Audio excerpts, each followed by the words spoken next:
Stargirl, Series 1, Episode 1, titled Pilot, and this episode is, of course, the start of the brand new DC show based on the Stargirl character. And yes, if you follow the arrowverse, it is the brand new Earth 2.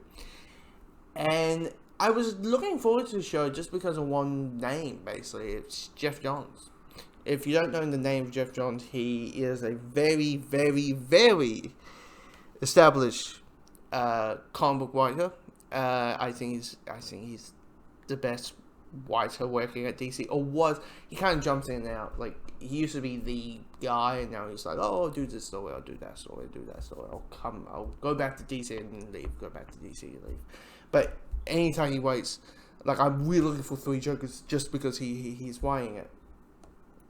So I got quite excited, and also it's his show. He's a showrunner, and knowing his stories and how, his capability, I was just looking forward to just the name by its own, and knowing it is Stargirl, knowing that the history that he created her, and it being the character being based on his like sister and all that kind of stuff, you just get more intrigued and more interested on it, and I won't lie, this first episode is a really solid, like a really good episode. I mean, here's the thing: the first like 5 minutes is like, wow, this is a way to open the show. Like, we see the Justice, I want to say Justice League, but it's the JSA, the Justice Society of America, which is the first comic book team. That is the very first superhero comic book team, the Justice Society. And you see this big, giant comic book level battle with like shots that looks just out of like a comic book page, like panels and all that kind of stuff.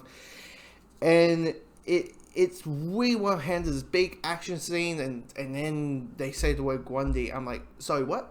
Son of Grundy? And he looks like, well, we don't 100% see him, but we see the shadow in his arms and all that. I'm like, holy crap, that's Son. Finally, we're getting Son of Grundy.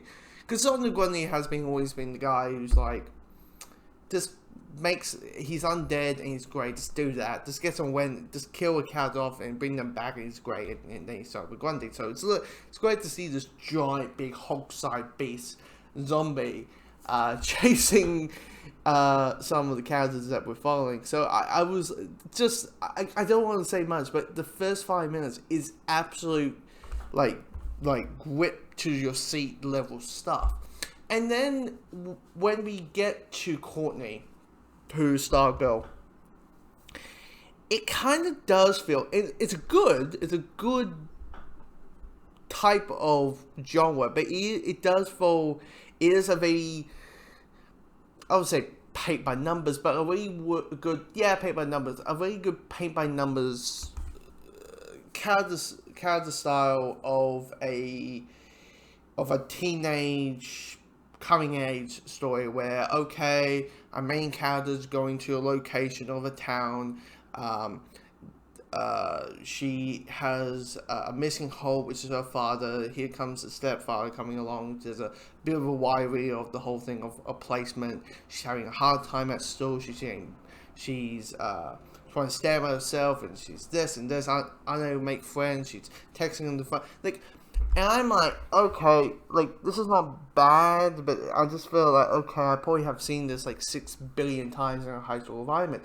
But then when the superhero Stargirl and the cosmic staff comes around, that's when I'm like, okay, this is really intriguing, really interesting, and how it kind of falls, and how it kind of falls into its place. And the rest of it, I'm really, I was like hooked. And it's always interesting to know that, like, you know, Stargirl, Courtney wears the Stargirl outfit, right? It's in the promotion and the trailers and the posters, everything. But it's always interesting knowing, like, you could just give her the costume, like in episode 1, but they haven't the hold her on. Mike is in episode 2, knowing like Jeff Johns also has is writing episode 2, has wrote episode 2. So I think she's going to get the costume in episode 2. But it's a really good. It's solid. It's solid. It's just that whole like second act introducing the character and setting up this town. Just felt like I was seeing this 6 billion times, but when like you get the cosmic staff and the villains that are really stereotypical, like I think it is. Let's dive into the golden age, which is something I think that doesn't really get explored much. The golden age is essentially the birth of Superman, who is the first superhero till like 1958, whenever Barry Allen got introduced, because the first appearance of Barry Allen as the Flash, that's the Silver Age. But in that area, say 1938 to like a good 20-year gap, I think he's going to dive in that golden age pyramid, because I mean the villains so far, like there's one guy we follow, and he's very like, you're evil, kind of. You're let's twirl that mustache. Well done, like really well done. So, but here's the thing. I'm on board. It's 13 episodes, so I will watch all of this 13 episode series with no doubt.